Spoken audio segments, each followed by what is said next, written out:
the Sophomore Drome. 2 albums go in, but one comes out. Who you decide. And today we have got 2 great 60s bands going head to head. One being the Kinks and the other being the Troggs. Now, as usual, the band that releases first goes first, and in this case it's the Kinks.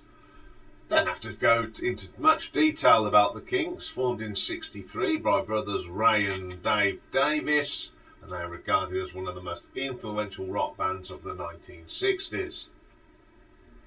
They emerged out of the height of the British rhythm and blues and Mersey beat, and briefly part of that British invasion of the United States until they got banned from touring the United States. So their sophomore album is called Kinda Kinks. Now, both albums today are the UK pressings. They are not the American pressings. It's obvious that because I'm a Brit, I will go with the British ones. So this is what the British releases were. So Kinda Kinks was released on 5th of March 1965. And we've got Ray Davis on lead vocal, electric rhythm and acoustic guitars and piano. Dave Davis on backing and lead guitar. Peter Quaife on the bass and Mick Avery on the drums. Now there are some additionals on here. Bobby Graham did a little bit of drumming on Tired of Waiting for You. And unidentified girlfriends of the Kinks do the backing vocals on Everybody's Gonna Be Happy. So, the first track on this one is called Look For Me Baby. I've always liked this song. One of the things I like about this song is the guitar work between Dave and Ray. You've got that lovely rhythm sound from Ray and Dave's little bits on top. Really, really good. It's a great, great track. Up next is Get My Feet on the Ground. Mixed drumming on this really gels this song together. It's got a real good beat to it. One of the best songs on the album, I think. Then we got Nothing in the World Can Stop Me Worrying But That Girl. We've got it's a bit more acoustic, it's gentle. Now mixed drumming is very tappy and gentle. We've got a nice little bass line there from Pete. Nothing strong, but it just sounds really good. Nagging Woman. Now this is a bit of a tongue-in-cheek, written by Jimmy Anderson, not the great fast bowler, but music around Jerry West. It's a bit of tongue-in-cheek from the Kinks. I like their tongue-in-cheek stuff. It's got a bluesy feel to it as well. It's a pretty cool track. Wonder Where My Baby Is Tonight, another of those great catchy riffs from the Davis brothers. They come up with some incredible riffs between them. It's another good track. And then we have the big hit from this album, Tired of Waiting for You. One of my favourite songs. It's my favourite on this album. It's just a great classic 60s song, isn't it?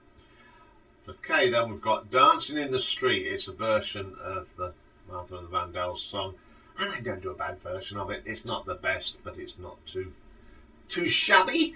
Then we get Don't Ever Change, the combination of these great guitars, and there's a little bit of acoustic in there. Great vocals as well. Then we've got Come On Now, the shortest track on the album. The beginning of it is a very sort of Beatles. I don't know if they're trying to imitate the Beatles here, but it's just a great little 60s pop song. So Long, another great track from this band, and I love the acoustic guitars. I did like using a lot of acoustic on here. It's very gentle. It's a great vocal from Ray. Superb song. You Shouldn't Be Sad. The riff from here from Dave is great. Mixed drumming is great. You've got this great bass line from Peter that's always had a good bass line. And then we've got Something Better at the beginning. It's not my favourite track on the album, I'm afraid. I don't dislike it, but I think this is the weakest track on the album. What do I think of this album? I've always thought it's a pretty solid album. Dancing in the Street, do they need to do a cover?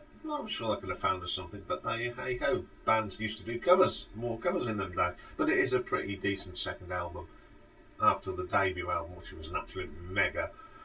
So yeah. So not much written about it. Tell you a little bit of facts about it. Well, as I said, the American version had that was repackaged, several tracks removed. The single "Set Me Free" was put on the American album, and it was released as a single over here a bit later. In the UK, the album was released only in mono. No stereo mix was made. The Tide of Waiting was a #1 hit for them. Wonder Where My Baby was released as a single in Norway and Sweden, which got to #7 in their charts. It's a legacy. Bruce Eder of AllMusic wrote, "The album was uneven, but that was the first rate." Start again. The album was uneven, but that what was first rate, also highly memorable, and wasn't bad. They did say he did note that the maturing of Ray Davies' vocals. So the Record Mirror gave it a 3 out of 4 stars. How did it do in the charts? Well, in UK Melody Maker it got to #3. In the Musical Express it got to 2. The UK Retailer chart got to 3. US Billboard #60. Cashbox 54. The US Record Top Album LPs #37, and the West German Music Hit Parade #12. It didn't do too bad. So let's have a look at the nuts and bolts. Song quality. They're good songs, but I don't think they have the same as the debut album. So I'm going to give that a 3 out of 5. Production. It's not too bad. This is a mono album. You can't really think, but it sounds crisp enough and enjoyable. So I'm going to give that a 3 as well. Reception. Big hit in the UK. All the sort of pop magazines and it was in the 2 and 3. Didn't do too bad in America, I suppose, but did well in Germany. So it was very popular. So I'm going to give that a 3 out of 5 as well. Cover design. It's not a bad picture of the Kinks, but the only my criticism of it needs a little bit more colour and thing. That blue and red just doesn't work for kind of Kinks. And it gets lost in the grey. But for the picture and the sort of concept, I'm going to give that a 4 out of 5. So for Kinda Kinks gives us a grand total of 13 out of 20. So we'll move on to the second album today, and that is Troggs Dynamite, or Troggs Dynamite. Something, never pronounce these things right, can I? And this was by the Troggs, released in 1967. Recorded, the people that played on here was Ronnie Bond on drums, and he did sing It's Too Late. Chris Britton on the guitar, the one and only Mr. Reg Presley on vocals, and Pete Staples on the bass. So the first track is a little track called I Can Give You Everything.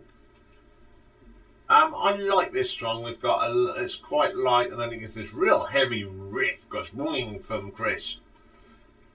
Great vocal from Reg. I do like that. Last Summer, I do like this track. It's got a nice beat to it. Bit pastiche in places, but it's still a pretty good song. Then they do an Albert Hammond track, and it's Meet Jacqueline.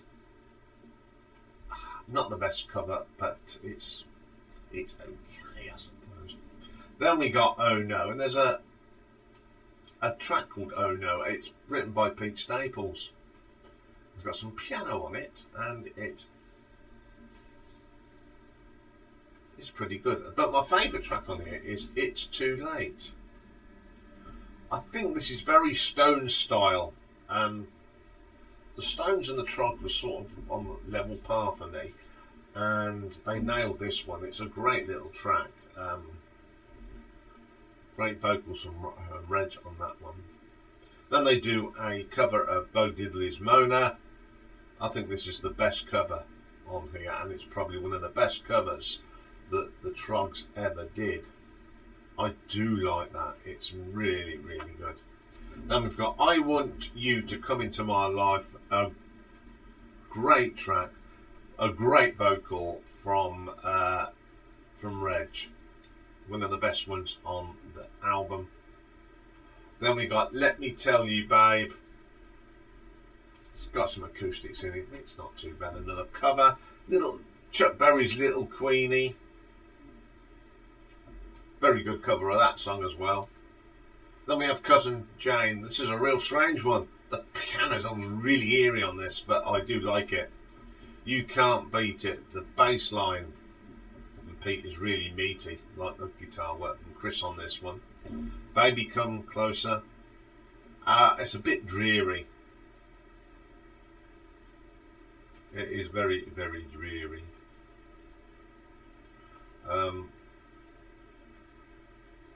Then we have It's Over. I love Chris's guitar on this, quite funky drumming as well. Very, very good track to end the album. I love this album because I think it's got the originals that they wrote are pretty cool on this album, and I like the covers, apart from one.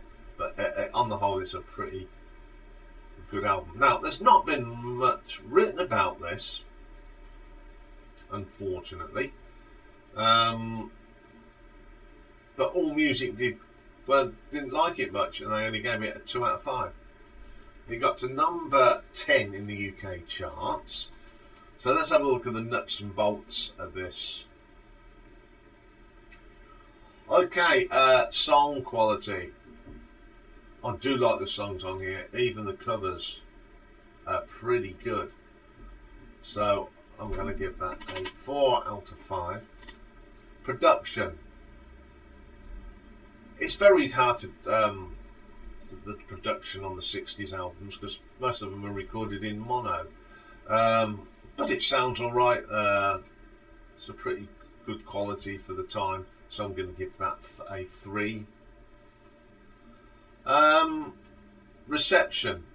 There's not much you could say about that. AllMusic did give it 2 stars, but it got to it's a top 10 album for them in the UK. So I'm going to give that a 3 out of 5 as well. Cover design. I love this cover. I mean, the suits are a bit funky, aren't they? I like the lighting on it. I love what I like about it. It tells you what it is. They chose the right colours for the cover. Nice and bold. So I'm going to give that a 4 out of 5. So the grand total for the Troggs and Dynamite or Troglodynamite is 14 out of 20. Now, there's not much between the points today, is there? 1 point. I love the Kinks songs,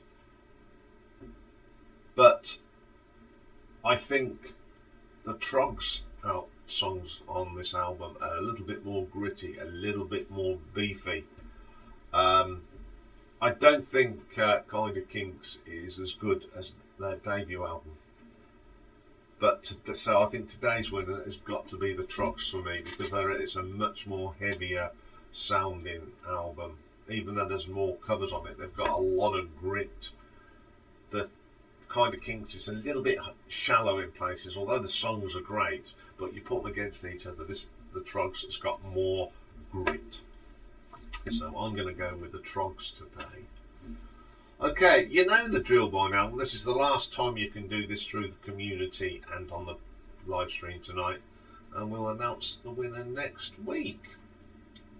Unfortunately, you can't beat me but you have pulled back the last few weeks, so you may end up with another win. Who knows? So, okay, this is the last one, as I said. Next Thursday, Dave and I will reveal to you what, if you've entered Battle Royale Tour, which group you are in. So that's what we're going to be doing next Thursday. Okay, coming up next is Pick and Mix, and this week it's Mixing It Up, which means we're going to have a look at a record producer, and this week we're going to look at the one and only Mr. Bob Ezrin. Has produced quite a few albums from notable bands and been an engineer as well. He engineered on a lot of stuff, but we're going to concentrate today on his production, and that we're going to do that next. Okay, so we'll see you later. Bye for now.